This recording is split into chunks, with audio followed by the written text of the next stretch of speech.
Ancient Asian medicine was a world of secrets, rituals, and remedies that shaped the survival of entire civilizations. Doctors worked without microscopes, germ theory, or modern pharmaceuticals, yet they treated disease with surprising skill. They used substances taken from plants, minerals, and even the animal world. But what exactly did they rely on, and why did their ideas persist for thousands of years? Were these remedies scientific discoveries ahead of their time, or were they based on faith, philosophy, and trial and error? The answers reveal a history far stranger and often more effective than many expect. To understand what ancient Asian doctors used as medicine, it is important to know the cultural setting in which they worked. Across the vast landscapes of Asia, from the river valleys of China and India to the mountainous regions of Tibet, healing traditions did not exist in isolation.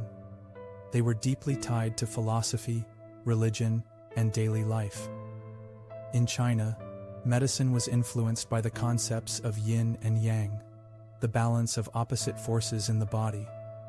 In India, Ayurvedic doctors relied on the idea of balancing the three doshas, or bodily energies, to maintain health. In Central Asia and Tibet, medical systems absorbed elements from both Chinese and Indian traditions, fused with local beliefs. These frameworks guided not only what substances were used, but also how illness itself was understood. One of the most fascinating aspects of Chinese medicine was its reliance on herbs. Ancient texts such as the Shenong Bencao Jing, compiled around the 1st century AD, described hundreds of plants with detailed notes on their effects. Ginseng was prized for restoring energy and vitality. Licorice root was used to harmonize the properties of other herbs. Ephedra, a plant known for its stimulating qualities, was prescribed for asthma and respiratory issues. Evidence tells us that Chinese doctors categorized herbs into different classes depending on their strength. Some were considered gentle tonics, while others were powerful agents that had to be used with caution. These remedies reflected a system that combined observation with a philosophy of balance. In addition to plants, Chinese physicians also explored the medicinal use of minerals and physical treatments. Cinnabar, a mineral form of mercury, was sometimes included in prescriptions despite its toxicity, because it was believed to calm the spirit. Jade, highly valued in Chinese culture, was ground into powder and swallowed in an effort to protect the body. At the same time, acupuncture offered a different approach. Ancient doctors inserted fine needles at specific points along the body's energy pathways to restore equilibrium. This method did not involve herbs or minerals, but it was considered a medical tool just as vital, showing how physical and spiritual approaches combined in Chinese healing practices. In India, medicine developed along different but equally complex lines. Ayurveda, meaning the science of life, emerged over 2,000 years ago and remains influential today. Texts such as the Karaka Samhita provided detailed descriptions of plants, minerals, and even surgical tools that doctors used. Turmeric, with its bright yellow color, was prescribed for wounds and digestive problems. Neem leaves were valued for their ability to fight off infections. Black pepper, ginger, and cinnamon were not just spices, but also medicines used to clear the respiratory system and stimulate digestion. Oils, often mixed with herbs, were applied in treatments that included massage to balance energy and aid recovery. Evidence tells us that Ayurvedic doctors relied on careful diagnostic examinations, trying to assess which doshas were in excess, and then selecting remedies to bring the body back to harmony. Ayurvedic practice did not only involve herbs and dietary treatments. Ancient Indian physicians also experimented with surgery. Sushruta, a physician believed to have lived around 600 BC, authored the Sushruta Samhita, which described surgical procedures, tools, and preparations.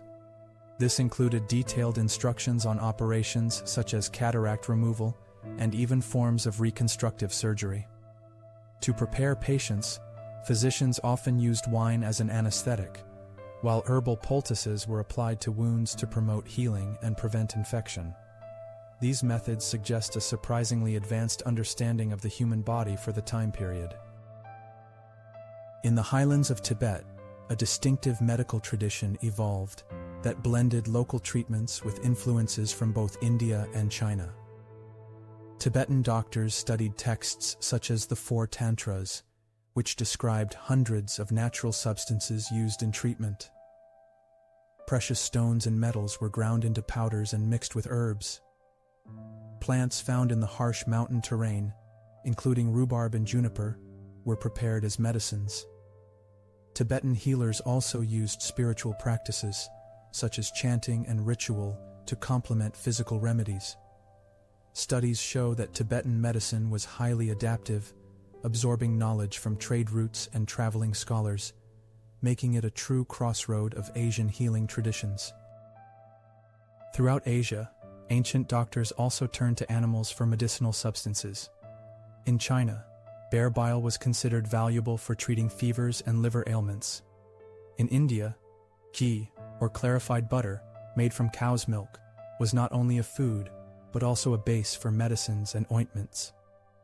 Pearls and coral from the ocean were ground into powders and believed to calm the mind or balance the body. Evidence tells us that these remedies reflected not only practical observations, but also cultural beliefs about the symbolic power of animals and natural objects. A shared theme across all these traditions was the belief that medicine was more than just physical treatment. Health was viewed as harmony between the body and larger natural or cosmic forces. In Chinese thought, illness occurred when yin and yang fell out of balance. In Indian Ayurveda, disease was the result of disharmony among the three doshas. Tibetan medicine saw illness as a disruption of the body's natural energies and spiritual state. These frameworks mattered because they influenced which remedies were chosen and how they were applied. Doctors treated not just the symptoms, but the larger imbalance they believed was responsible. The legacy of these practices remains visible today. Many remedies used thousands of years ago, such as turmeric, ginger, and ginseng, continue to attract scientific study in the modern world. Acupuncture is now practiced globally and recognized by the World Health Organization for treating certain conditions. At the same time, historians debate how effective some of the more dangerous remedies, like mercury or animal bile, may have been. What is clear is that these traditions represent an extraordinary body of knowledge accumulated across centuries and shared across cultures. The question of what ancient Asian doctors used as medicine leads to a much larger realization. Medicine in Asia was never just about treating disease. It was the product of philosophy, observation, cultural exchange, and experimentation. Plants, minerals, animals, surgery, and ritual all played a role in shaping one of the most enduring traditions of healing in human history. Today, scholars and medical researchers still study these remedies, searching for insights and uncovering connections between the ancient and the modern. The story of Asian medicine is not only one of the past, it continues to shape how we think about health in the present and how we imagine the limits of medical knowledge in the future.